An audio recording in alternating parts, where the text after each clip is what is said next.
बिस्मिल्लाहिर्रहमानिर्रहीम अस्सलाम वालेकुम दोस्तों की हाल चाल है। तुम देखते पे अरशद अली टीवी। मैं थोड़ा मेज़बान मुहम्मद गफार। सब तो पहले चैनल सबसक्राइब कर लो, बैल आइकन का बटन दबा लो। हर आने वाली वीडियो तुम पहुँची हो तुम देखो रोज़ की निस्बत इंशाल्लाह बा फजले खुदा चंगे चंगे जानवर थोड़े वास्ते नीली तो कढ़ के लैके कोई दा हाज़र बकाया सौदे होंगे नसीबों के। सारी गलबात अल्लाह तवक्कल होंगी है।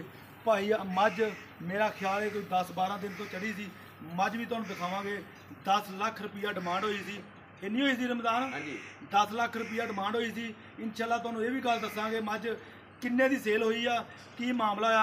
भाई आंबर बड़े प्यारे वीर ने, बहुत ही चाहण वाले, रात के सियालकोटों साढ़े कोल आए ने। इंशाल्लाह इन्हां दीयां मुहब्बतां ने अल्लाह दे हुक्म नाल, अल्लाह के फजल नाल इंशाल्लाह रात मझ चोई। असी किन्ने बजे चोई? रात 8 बजे मझ चोई है। मझ ने दुध कढ़िया 12 लीटर। हुण असी फिर 8 बजे गए पहुँच। इंशाल्लाह उम्मीद है अल्लाह के घर की इंशाल्लाह मझ 10 लीटर तो फिर वधाएगी। बकाया भाई आंबर ऑफ सियालकोट इस तरह ही आंबर वट्टू ये आए ने। सलाम अलैकुम जी। वालेकुम की हाल भाई आंबर? नेड़े हो जा यार, ठीक ठाक हो? अल्हम्दुलिल्लाह। भाई आंबर पहली गल तो यह कि अपना दसिया एड्रैस पूरा मुकम्मल। जी जी बिल्कुल। कितों आए जी? हाँ जी आ जाओ तुम। ਅਸੀਂ ਸਿਆਲਕੋਟ ਤੋਂ। सियालकोट शहर ਦੇ ਵਿੱਚੋਂ ਜੀ। ਭਾਈ ਅੰਬਰ ਮੇਰਾ ਖਿਆਲ 2 ਰੁਪਏ ਆਪਣੀ ਗੱਲ ਹੋਈ ਸੀ। ਇੰਜੀ ਗੱਲ ਹੈ ਜੀ। ਹੈ ਜਿਹੜੀ ਗੱਲ ਹੋਈ ਹੋਈ ਹੋਈ ਹੈ ਜੀ। ਹਾਂਜੀ ਬਿਲਕੁਲ ਜੀ। ਮਾਸ਼ਾਅੱਲਾ 5 ਵਕਤ ਦੇ ਨਮਾਜ਼ੀ ਨੇ। ਇਨਸ਼ਾਅੱਲਾ ਝੂਠ ਵਾਲੀ ਕੋਈ ਗੱਲ ਨਹੀਂ ਹੋਏਗੀ।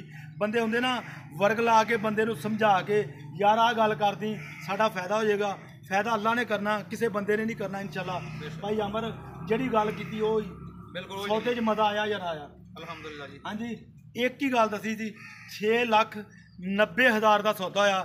ਬੜੀਆਂ ਮੁਹੱਬਤਾਂ ਮਿੰਨਤਾਂ ਨਾਲ ਬੜਾ ਹੀ ਪਠਾਨ ਨੂੰ ਤੇ ਰਮਜ਼ਾਨ ਨੂੰ ਮਨਾਇਆ ਤੇ ਮੁਹੱਬਤਾਂ ਇਹਨਾਂ ਦੀਆਂ ਸੀ। ਬਕਾਇਆ ਸੌਦੇ ਹੁੰਦੇ ਨਸੀਬਾਂ ਦੇ।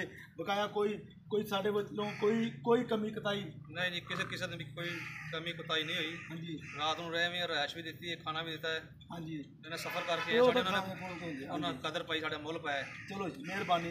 ਇਹ ਭੁੱਟੋ ਸਾਹਿਬ ਨੇ, ਇਹ ਭਾਈ ਕੀ ਨਾਮ ਸ਼ਾਨੀ ਜਸ਼ਾਨ ਭਾਈ ਕਸਾਈ ਸਿਆਲਕੋਟ ਦੇ ਵਿੱਚ ਗੋਸ਼ਤ ਦਾ ਕੰਮ ਕਰਦੇ ਨੇ। ਬਕਾਇਆ ਇਨਸ਼ਾਅੱਲਾ ਇਹ ਆਏ ਨੇ ਜੜ੍ਹਾਂ ਵਾਲੇ ਤੋਂ। ਭਾਈ ਇਮਦਾਦ ਵੱਟੂ ਚੌਕ ਜੜ੍ਹਾਂ ਵਾਲੇ ਸਾਰੰਗ ਵਾਲੇ ਦੇ ਇਹ ਨਾਲ ਆਏ ਨੇ। 4-5 ਬੰਦੇ ਆਏ ਨੇ।